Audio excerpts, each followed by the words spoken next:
Volvámonos Verdes. Síguenos en Spotify.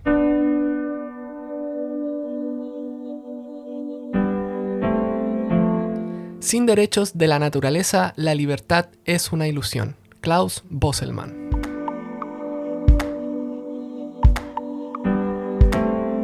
Hola a todos, estamos en una nueva entrega de nuestro lindo podcast Volvámonos Verdes. Antes de partir, queremos agradecer a nuestros queridos auspiciadores Embarra, Humo Recolector y Kombuchacha. Muchísimas gracias. Además, tenemos un mensaje muy importante para nuestros queridos auditores y seguidores. Hemos estrenado nuestra página de Patreon. Katy, ¿qué es Patreon? Patreon es una plataforma de suscripción paga, donde podrás acceder anticipadamente a nuevos episodios del podcast y sin comerciales. Además, puedes acceder a videos exclusivos del podcast. Al unirte a nuestro Patreon, estarás apoyando este lindo proyecto que hacemos para ti. Sí, exacto. Es muy fácil unirse y además es muy barato. Tanto así que pueden unirse incluso con una cuenta root o con cualquier tarjeta de débito o crédito. Katy, ¿dónde podemos encontrar esta página de Patreon? En www.patreon.com/volvámonosverdes. O pueden encontrar el link directo en nuestro Instagram, @volvámonosverdesoficial. Sí. Y también hay más información en volvámonosverdes.cl. Y sin perjuicio de lo anterior, siempre podrán encontrar nuestro podcast y escuchar todos los episodios gratuitamente en Spotify. Sí. Esta vez conversamos con Camila Palma Millán, una de las directoras de la ONG Defensa Ambiental. Camila es egresada de Derecho, es la coordinadora del equipo de comunicaciones de la ONG y del equipo constitucional que sacó adelante la iniciativa popular de norma 15.000 corazones por la tierra, para que se reconozcan los derechos de la naturaleza en la nueva Constitución. Vamos con la entrevista.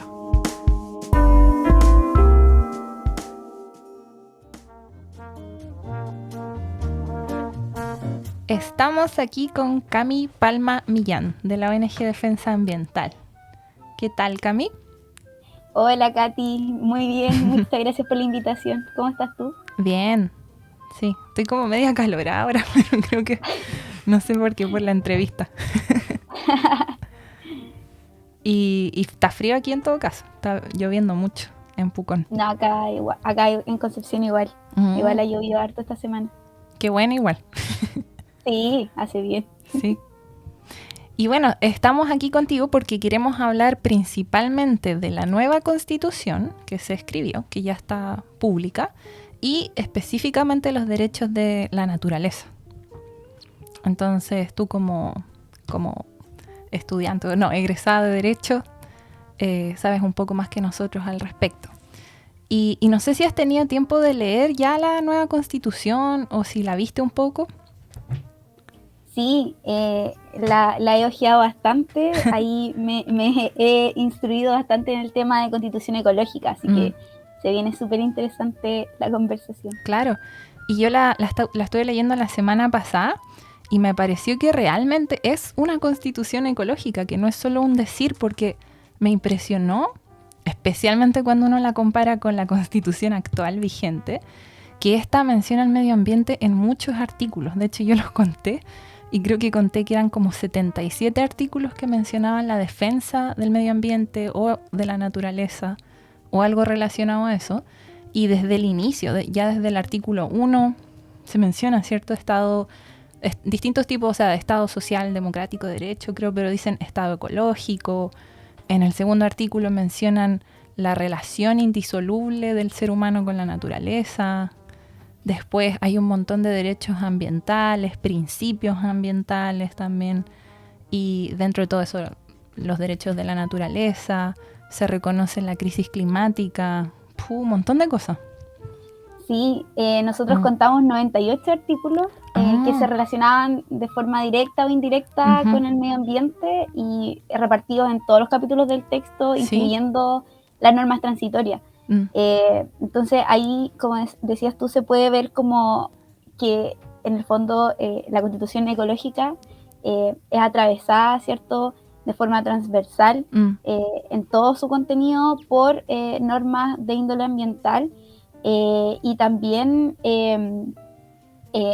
igual es importante como hacer presente que cuando empezó la Convención Constitucional a redactar las normas, se declararon que estaban redactando la nueva Constitución en un contexto de crisis climática y ecológica. Entonces, eso dio como un gran puntapié para precisamente que se aprobaran toda esta cantidad inmensa de artículos relacionados al ambiente. Sí. Y a mí me deja eso muy satisfecho. O sea, ojalá que por eso mismo se apruebe la nueva Constitución. Pero a mí me dejó muy contenta leer tantos distintos aspectos del medio ambiente, de distintos ángulos también. Sí. El enfoque medioambiental, se podría decir. Sí.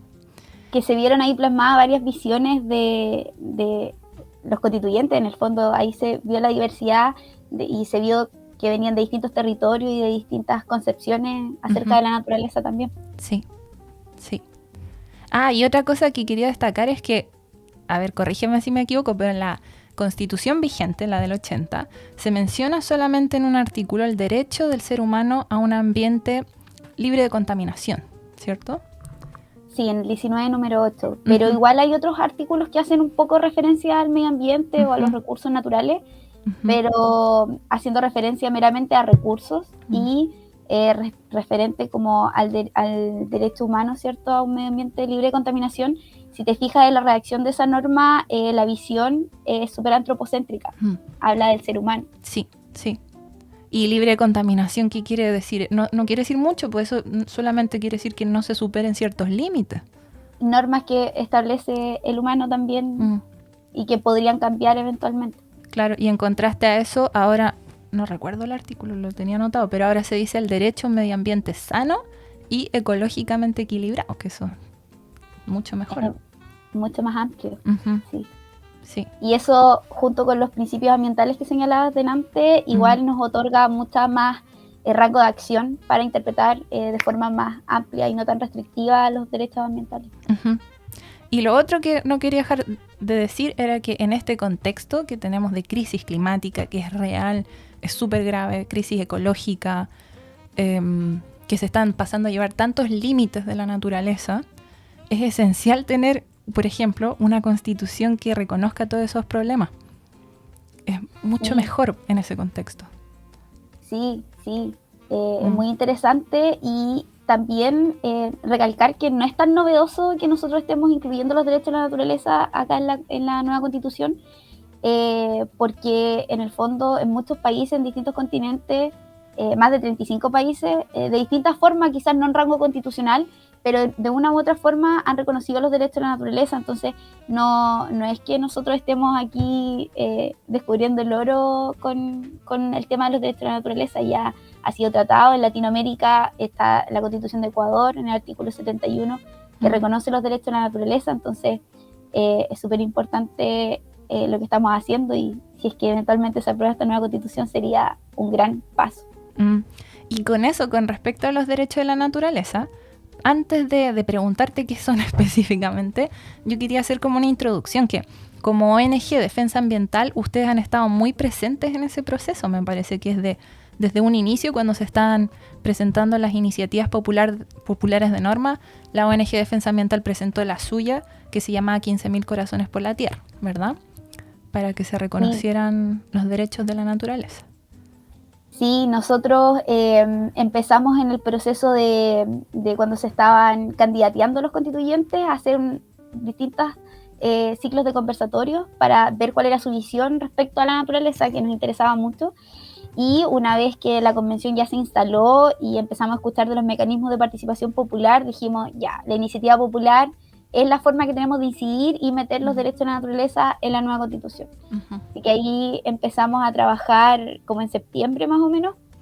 Nos reuníamos ahí todas las semanas. Tú eras parte del equipo igual, así que ahí nos estábamos viendo y trabajamos con Erlo Center, que es una organización similar a la nuestra, pero que tiene base en Estados Unidos y en Canadá, y también tiene cierto... en México, en otras partes, y empezamos a trabajar con ellos porque ellos eran expertos en materia de derecho comparado. Entonces ahí nos entregaron como todo el conocimiento respecto a cómo estaban funcionando los derechos de la naturaleza en otros países, y nosotros aportamos con nuestra parte, ¿cierto?, de trabajo con las comunidades y toda esa experiencia, y armamos esta iniciativa popular que fue un proceso súper largo y agotador, pero súper bonito. Y finalmente lo lograron, pues no solo se consiguieron todas las firmas, sino que se integró dentro de la nueva Constitución un artículo referido a los derechos de la naturaleza, que lo tengo aquí anotado. Hay más de uno, creo que es el artículo 103 y 127. Sí, es que hubieron varias partes que quedaron finalmente, no sabemos si somos responsables absolutamente de ello, pero quedaron varias partes de nuestra propuesta. Igual ahí recalcar que en el proceso de campaña, que fue un mes aproximadamente, todo enero, nos dimos cuenta que igual era súper importante el hecho de que no estuviéramos en Santiago haciendo la campaña, en el sentido de que nos iba a costar mucho más llegar a las 15.000 firmas, porque en regiones hay menos población, no teníamos recursos económicos y básicamente dependimos del aporte de voluntarios que donaron su tiempo, ilustraciones, etcétera, para salir a volantear y todo eso. Y por eso pudimos lograr las 15.000 firmas el último día, ¿cierto? Último momento, pero lo logramos, y también nos dimos cuenta de que faltaba un poco de articulación entre las organizaciones, no solo ambientales, sino que sociales en general, en Chile, porque tuvimos que empezar a crear redes acá en la región, ver qué otras organizaciones estaban presentando sus propias iniciativas, y ver ahí cómo podíamos entre todos ayudarnos, porque en el fondo era súper difícil hacer una campaña en donde muchas personas no tenían idea que podían votar por 7 iniciativas, qué eran las iniciativas, y tenían mucho miedo también a votar. Así que fue un proceso largo, pero fue muy bonito después defender en comisión que nos aprobaran la iniciativa completa y de una u otra forma llegar a integrar el texto constitucional. Que fue más que un granito de arena, se podría decir, pero fue el aporte también a todo este proceso. Sí, igual otras organizaciones hablaban de los derechos de la naturaleza, así que igual se notaba que era un tema que iba a entrar de una u otra forma, porque varios constituyentes de la Comisión 5 estaban igual interesados en el tema, así que era bastante probable que entrara. Y bueno, yo el término derechos de la naturaleza no lo conozco hace tanto, quizás hace un poco más de un año. O sea, bueno, sí, lo había escuchado antes cuando se aprobó en la Constitución del Ecuador, pero yo creo que mucha gente, al igual que yo quizás, es ignorante al respecto y no saben exactamente qué quiere decir que la naturaleza tenga derechos. Si nos puedes explicar un poco. Sí, mira, primero voy a leer el artículo 103 de la propuesta para que quede un poco más claro. Dice que la naturaleza tiene derecho a que se respete y proteja su existencia, a la regeneración, a la mantención y a la restauración de sus funciones y equilibrios dinámicos, que comprenden los ciclos naturales, los ecosistemas y la biodiversidad. El Estado debe garantizar y promover los derechos de la naturaleza. A mi parecer, este es el artículo más importante porque hace referencia a ellos de forma explícita. Y en el fondo, ¿qué significa que la naturaleza tenga derechos? Significa que tiene derecho a existir, a persistir y a ser reparada y restaurada. El reconocimiento de los derechos de la naturaleza implica un cambio de paradigma, ¿cierto? Que pasamos de esta visión antropocéntrica a una ecocéntrica, en que las entidades naturales, ríos, bosques, mares, dejan de ser un objeto de explotación y ya pasan a ser reconocidos como sujetos de protección jurídica. Y aquí significa que se pueden invocar sus propios intereses a través de sus representantes legales, independiente de qué beneficios nos reportan a nosotros como humanidad o como seres humanos. Los derechos de la naturaleza, en el fondo, les son inherentes a ella, tal como los derechos humanos son respecto de los seres humanos. Ok. Y la otra pregunta que yo tenía era que ¿cómo se entiende naturaleza como algo general o los elementos en particular, un ecosistema en particular, un río, un humedal o toda la naturaleza? Bueno, nosotros cuando hablamos de naturaleza lo entendemos como un todo, donde seres humanos y en el fondo todo ser vivo forma parte de ella y en el fondo es considerarla como un ser vivo.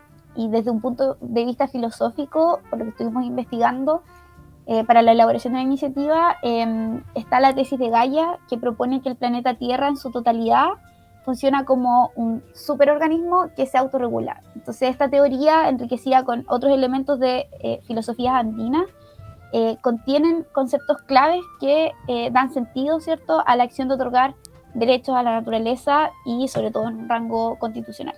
Uh-huh. ¿Y es posible que después se reconozcan específicamente, quizás con una ley, por ejemplo, los derechos de un río particular como el río Biobío? Eso es como posterior, ¿no? Claro, eso viene en una etapa posterior, pero sería totalmente factible. Uh-huh. Así se ha visto en otros países igual que han reconocido los derechos de los ríos y por ende su derecho a existencia, a fluir, etcétera.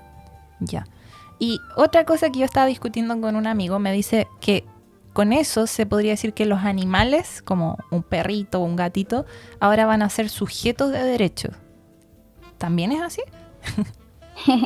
Sí, mira, en los artículos, los tengo anotados aquí, 130, sí. 131 y 97, se habla precisamente de los animales, y acá en el fondo se viene a reconocer a los animales como seres sintientes. Esto significa que dejan de ser considerados cosas para reconocerse como sujetos que deben ser protegidos y que por ende poseen derechos. Uh-huh. Y esto no es tan novedoso en Chile porque ya se venía incorporando con normas que protegían a los animales en ciertos contextos específicos, pero ahora se les otorga específicamente el derecho a vivir una vida libre de maltrato y se establece la obligación para el Estado de preservar, conservar y restaurar el hábitat de las especies nativas, que igual es súper importante porque en el fondo asegura la viabilidad de sus poblaciones y que sobrevivan y no se extingan. En el fondo es como mejorar los estándares de protección de animales no humanos en términos generales, y pasar de llamarlos cosas a reconocerlos como seres sintientes. Yo creo que eso es súper importante.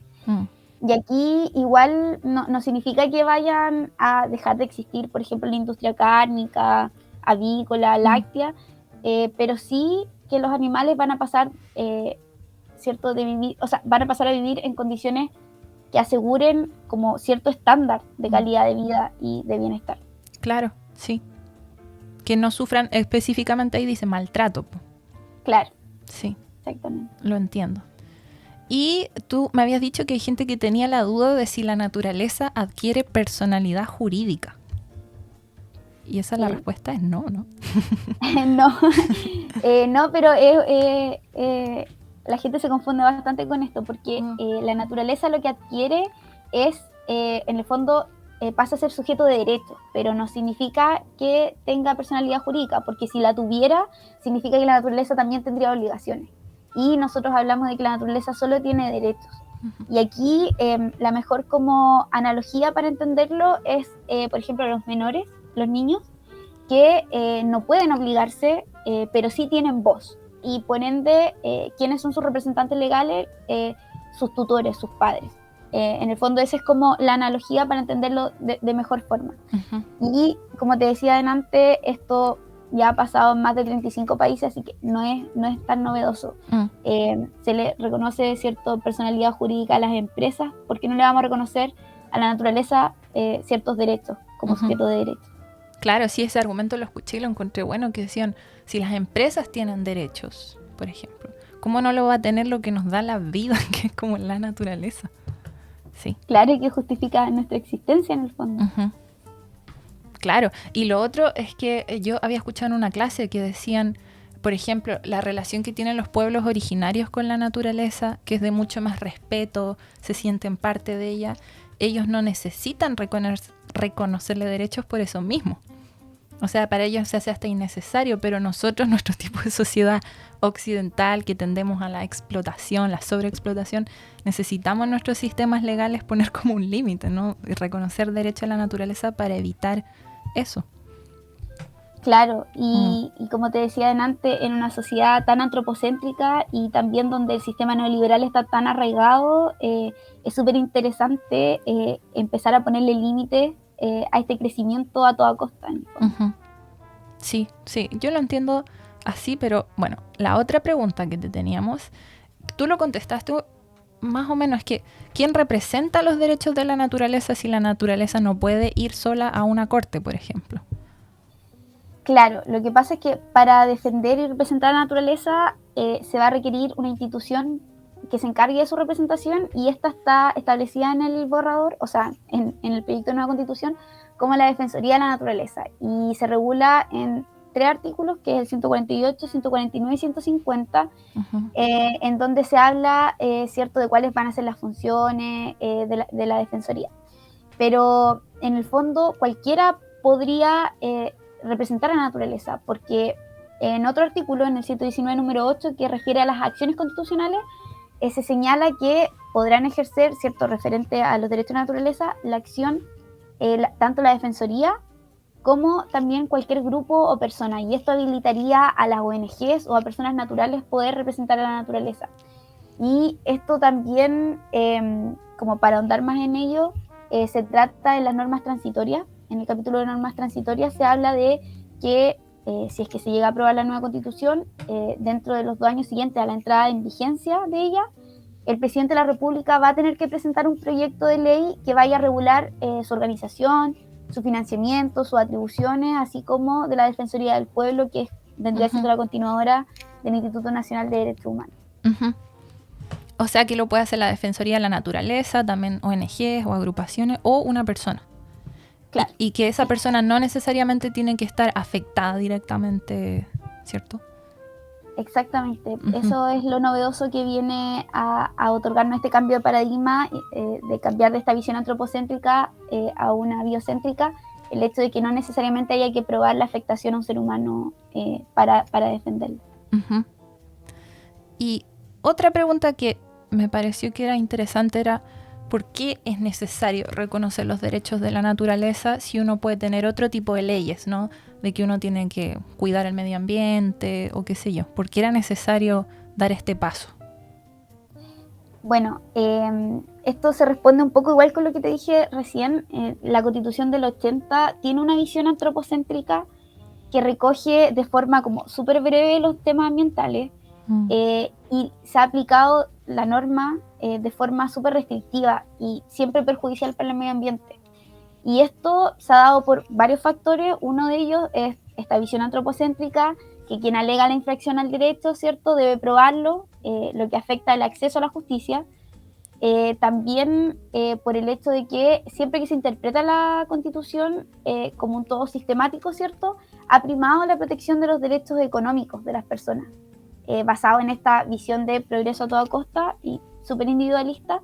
Entonces, en cada momento que se intentó limitar estos derechos, se entabló como una contienda judicial en donde la mayoría de las veces ganaban los derechos económicos por sobre la protección al medio ambiente.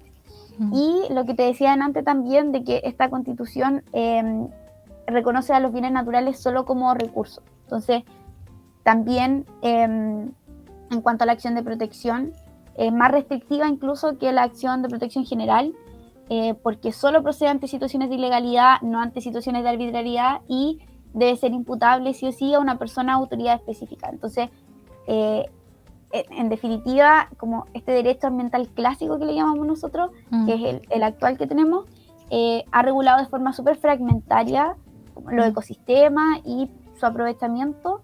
Y el cambio de paradigma, ¿cierto?, esta visión de los derechos de la naturaleza, posee este otro enfoque ecocéntrico, biocéntrico, en donde se cuenta con un sistema de protección más progresivo para la naturaleza, basado ya en su valor intrínseco y los beneficios que representa para otras especies, no solo para nosotros como humanidad.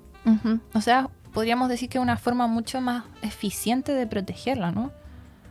Sí, totalmente. Mucho más eficiente, mucho más progresivo. Y los hechos han demostrado que por lo menos la Constitución actual que tenemos no ha sido suficiente para proteger la naturaleza, de ninguna manera. No, de ninguna manera. Y dado el contexto actual, que ya dijimos, de crisis climática, de que estamos perdiendo demasiados ecosistemas, más que nunca, es necesario hacer algo, como tú dices, cambiar el paradigma, cambiar el foco. Claro, y no solo, o sea, genial que empecemos a cambiarlo acá en Chile, pero esta es una crisis climática, ¿cierto?, mundial. La idea es que todos los países empiecen a avanzar hacia esta visión. La idea es que seamos un ejemplo también aquí para nuestra región latinoamericana, junto con Ecuador, en cuanto al reconocimiento de los derechos de la naturaleza, porque tenemos que actuar como un conjunto para poder impactar de alguna forma el ambiente. En el fondo, nosotros aquí, si aprobamos la nueva constitución, estaríamos aportando, ¿cierto?, con nuestro grano de arena, pero en el fondo debería ser un enfoque global que se tenga respecto a la legislación en términos generales. Yo creo que eso no se ha discutido suficiente, el impacto que podría tener a nivel mundial. Es como una pequeña piedra, yo decía al Seba, que cae en un lago y forma estas olas, que podríamos influir a nivel, por ejemplo, latinoamericano, que después se reconozcan los derechos de la Amazonía, no sé. Sí, o sea, sería lo ideal. De hecho, nosotros cuando estábamos, nos habían aprobado en la comisión la iniciativa popular, y faltaba que votaran en el pleno los constituyentes los derechos de la naturaleza. Vinieron una delegación de la Alianza Global por los Derechos de la Naturaleza y hicimos un conversatorio en el hemiciclo para precisamente convencer a los constituyentes y en el fondo derribar mitos referentes a los derechos de la naturaleza y señalarles lo importante que era que en Chile los aprobaran para Latinoamérica. La Alianza Global por los Derechos de la Naturaleza tiene sede en todas partes, vinieron gente de Argentina, Uruguay, Ecuador, entonces la idea era precisamente hacer hincapié como la importancia que tenía que en Chile los aprobaran. Y quizás para algunas personas todavía suena como algo loco, algo demasiado extremista, qué sé yo, pero yo siento que dadas las cosas en el mundo, después todos van a terminar aprobando leyes de los derechos de la naturaleza y va a ser muy, como se dice, generalizado. Esa es la idea, ojalá. Sí. Y como tú habías dicho, se ha aprobado en varios otros países, quizás no en constituciones, pero en leyes, en Nueva Zelanda, Australia, y el primero creo que fue Estados Unidos, ¿no? Sí. Sí. Para sorpresa de muchos, sí, fue Estados Unidos. Entonces no es algo tan nuevo como podrían pensar algunos. Y otra pregunta que al parecer algunas personas se hacen, pero yo sinceramente no la entiendo mucho, es ¿qué pasa si los derechos de la naturaleza colisionan, chocan con los derechos humanos? Y yo digo como, ¿en qué momento podría pasar eso? Sí, es que en el fondo en la experiencia comparada ha pasado que de repente cuando, lo que te decía adelante igual acá en Chile, cuando hay como esta confrontación entre derechos humanos, por ejemplo, derechos económicos de propiedad versus los derechos de la naturaleza, ha primado generalmente los derechos humanos. Pero en realidad con este cambio de enfoque hacia los derechos de la naturaleza, en el fondo esta colisión entre derechos de la naturaleza y derechos humanos pasa a ser un mito, porque los derechos de la naturaleza con los humanos se encuentran en el fondo intrínsecamente interrelacionados.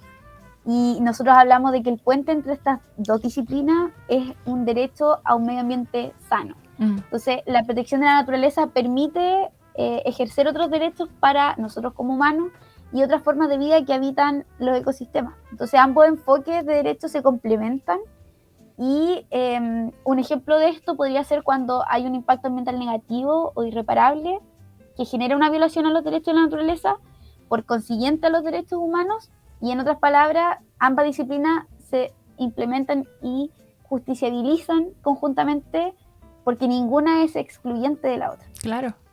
Sí, o sea, es que yo lo entiendo de esta forma, quizás mi forma de entenderlo es que las personas para vivir necesitan a la naturaleza porque es lo que nos entrega el oxígeno, el agua, la comida y todo lo que necesitamos. Por lo tanto, el derecho humano a la vida, a la integridad física y qué sé yo, está relacionado con la protección del medio ambiente. Totalmente, sí. Súper relacionado. Muy bien, entonces podríamos decir, al defender los derechos de la naturaleza se defienden los derechos humanos también. Exactamente, están intrínsecamente relacionados. Claro, y si se violan los derechos de la naturaleza, estás pasando a llevar los derechos humanos también. Exactamente. Sí, muy bien. Y otra pregunta que a mí me interesa harto, porque yo creo que causa harta discusión, es qué pasa con el desarrollo económico. Que cuando tú empiezas a defender más a la naturaleza, ¿acaso, o sea, algunos se preguntarán, ¿acaso no vas a poder pescar, no vas a poder extraer madera, no vamos a poder hacer agricultura, qué pasa con la minería y todo eso. Entonces, Qué bueno que me preguntaste esto. yo creo que esa es una Le discusión que preguntan tenemos que bastante. hacer, ¿cierto?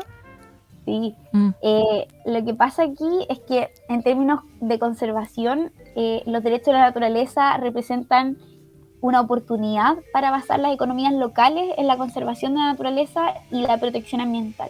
Entonces, la inversión en conservación de la naturaleza y paisajes naturales va a incentivar actividades sostenibles y ecológicas de turismo, producción de beneficios ambientales que van a ayudar a mejorar el ambiente y la economía de productores y generadores de servicios relacionados a los ecosistemas.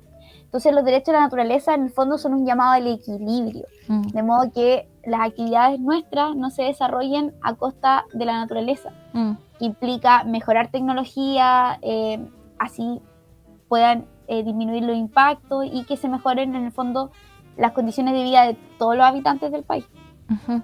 Sí, pues es que hay varios temas ahí que yo había leído, por ejemplo, que por un lado, al proteger más a la naturaleza, estás de cierta forma protegiendo también la economía, porque la economía depende de los así llamados recursos naturales, ¿cierto?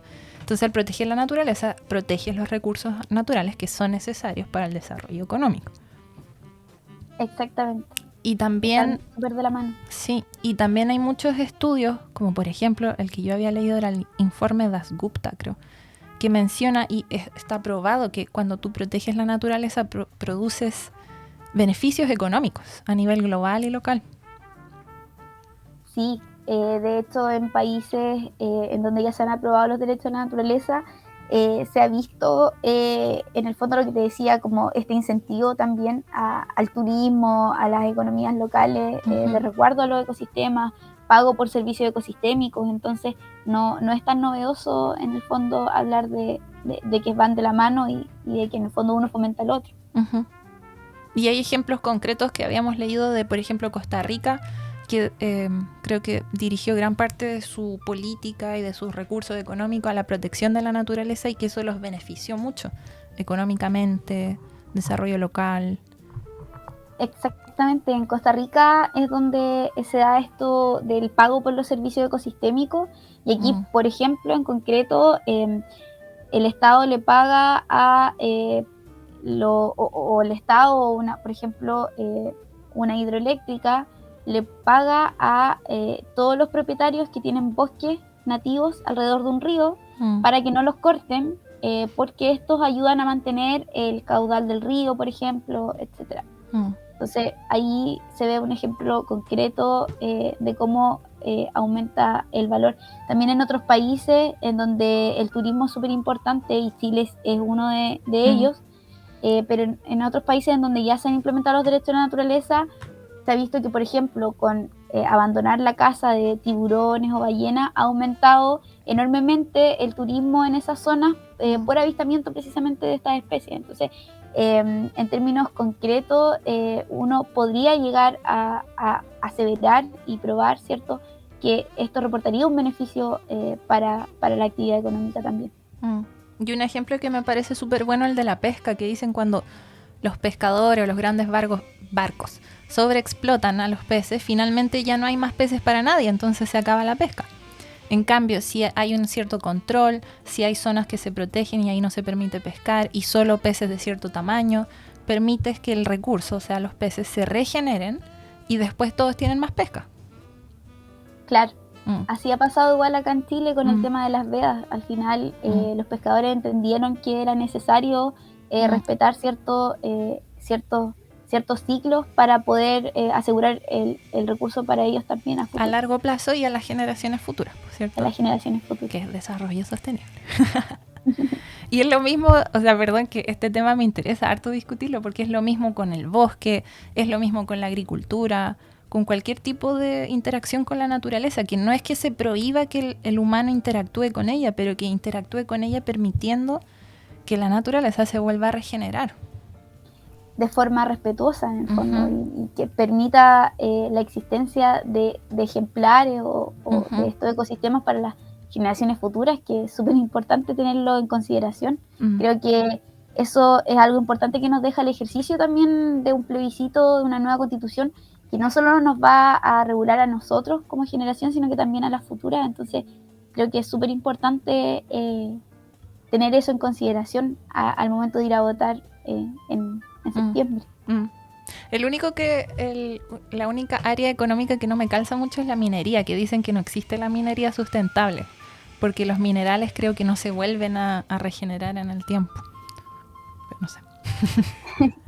Bueno, eso habrá que verlo ahí en el tiempo y ver experiencias comparadas, igual que ha pasado con minería en otros países donde sí se respetan los derechos de la naturaleza, pero yo creo que todo es posible de hacer siempre y cuando se mantenga el respeto, ¿cierto? Y esta armonía con la naturaleza y tratando de asegurar que quede, ¿cierto? Para las futuras generaciones. Yo creo que teniendo eso en mente no debería haber ningún problema.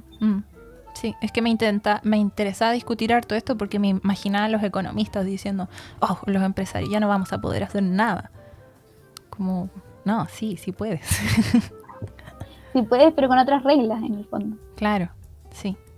Sin sobreexplotación. Exactamente. Uh-huh.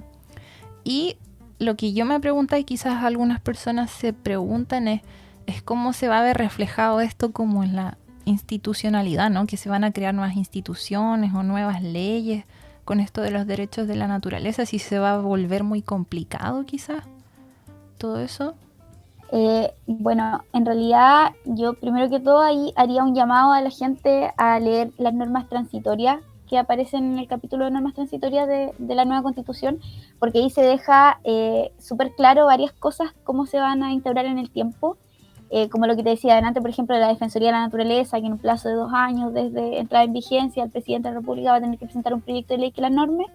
En el fondo, las normas transitorias se vienen a hacer cargo de muchas cosas, pero en términos generales, yo te diría que la integración, como este enfoque a la institucionalidad, va a ser paulatino, no va a ser de la noche a la mañana, porque no se va a solucionar, ¿cierto?, este problema rápidamente, como anular esta influencia del sistema neoliberal, no va a ser de la noche a la mañana.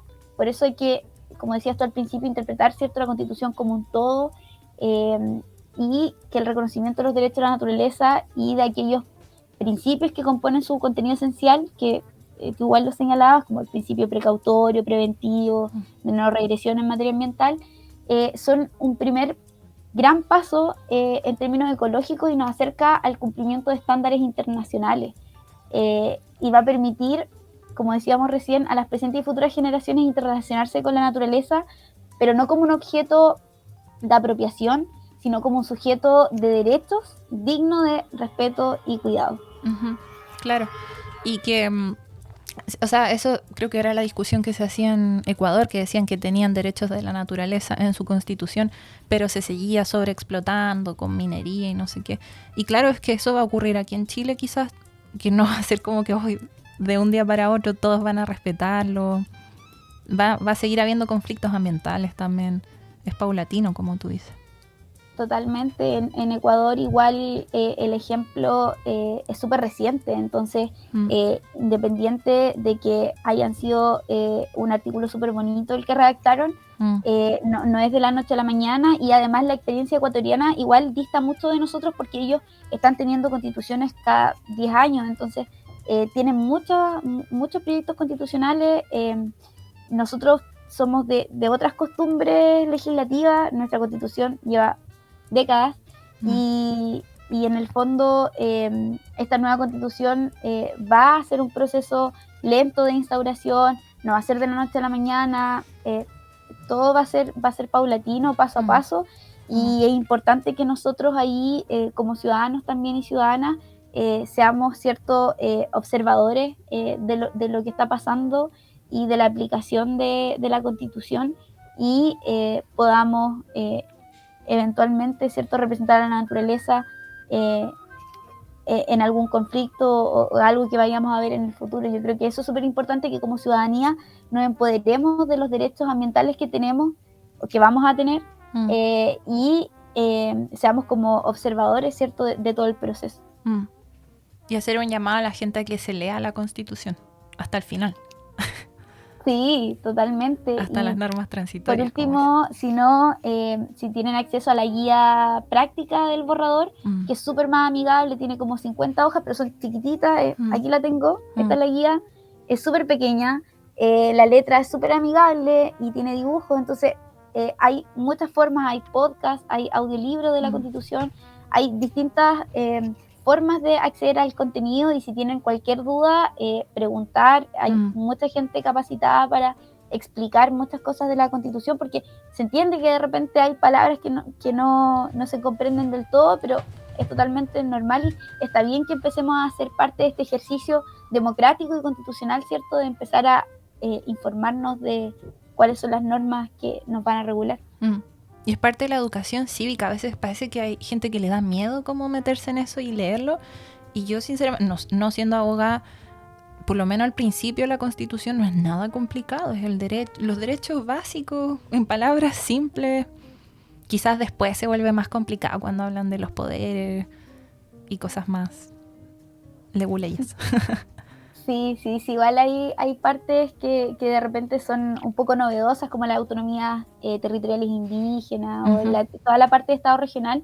Yo creo que es bastante novedoso, pero es súper entretenido también leerlo por lo mismo, porque nos hace cambiar un poco el switch de cómo podríamos empezar a regularnos, y que sería súper provechoso para los territorios en general tener estas nuevas visiones más regionalistas, ¿cierto? Y una pregunta que se me ocurrió ahora, yo creo que para finalizar, ¿cómo te sientes tú respecto a todo esto? ¿Estás optimista o pesimista respecto a estos cambios que van a haber en Chile? Ya, yo creo que va a ganar el apruebo, pero va a estar difícil. Yo creo que va a estar difícil. Vamos a tener que todos ser responsables, ¿cierto?, de este proceso, de esta campaña.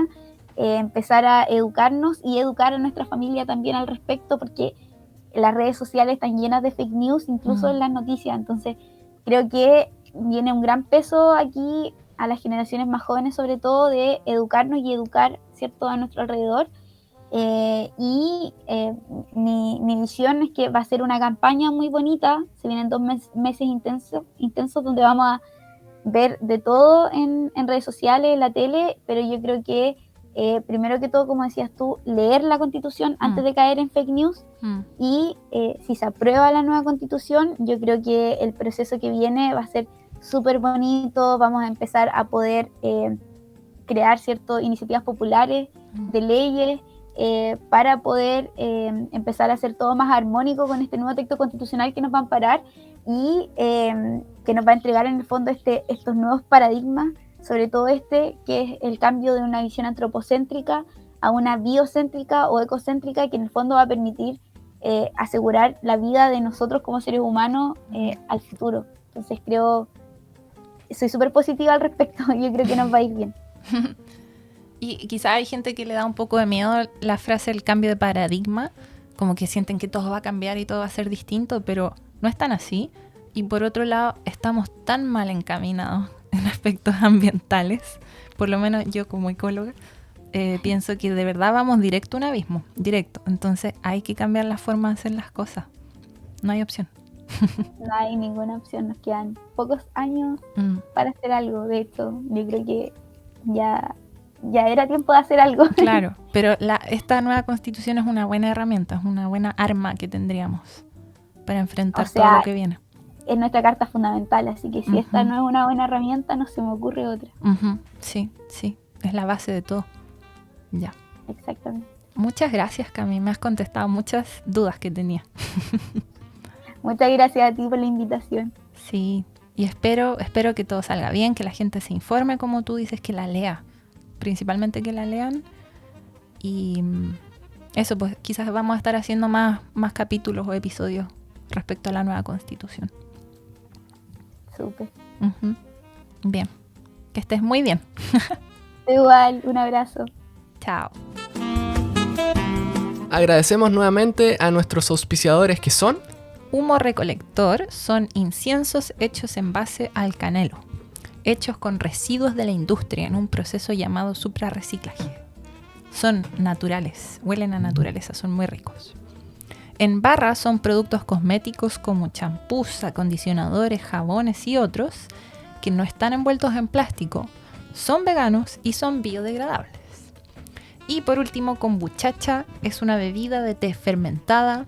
Tienen 4 sabores distintos, es muy rica y más encima es buena para la digestión. Orgánica, vegana y ya no sé qué más agregar. Son muy buenas.